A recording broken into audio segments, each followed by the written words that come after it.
Hello friends, today topic general knowledge or International Security Organizations of India. যি হব অনুষ্ঠান কেতিয়া আৰু কিমান সনত গঠন কৰা হৈছিল আৰু তাৰ হেডকোয়াৰ্টাৰ কি তাৰ বিষয়ে আলোচনা কৰা হ'ব। আসাম ৰাইফল যেটো 1835 সনত গঠন কৰা হৈছিল, ইয়াৰ হেডকোয়াৰ্টাৰ আছে শিলঙত। CRPF অৰ্থাৎ সেন্ট্ৰেল ৰিজাৰ্ভ পুলিচ ফোৰ্সৰ গঠন হৈছিল 1939 সনত, ইয়াৰ হেডকোয়াৰ্টাৰ নিউ দিল্লী।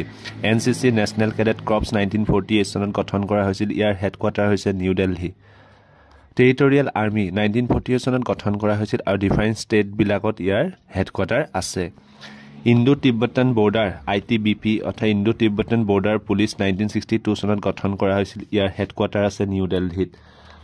6 নম্বৰ চাম আমি হোমগাৰ্ডসমূহ 1962 চনত গঠন কৰা হৈছিল আৰু বিভিন্ন ৰাজ্যসমূহত ইয়াৰ বিভিন্ন হেডকোয়াৰ্টাৰ দেখিবলৈ পোৱা যায়। কোষ্ট গাৰ্ড 1978 চনত গঠন কৰা হয়, তাৰ হেডকোয়াৰ্টাৰ আছে নিউ দিল্লীত।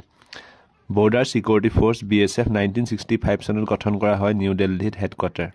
CISF 1969 চনত গঠন কৰা হৈছিল, central industrial security force, new দিল্লীত ইয়াৰ হেডকোয়াৰ্টাৰ আছে।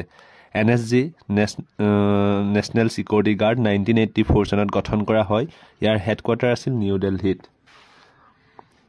যদি আমি চাওঁ CISF 1969 নিউ দিল্লী আৰু NSG 1984 নিউ দিল্লী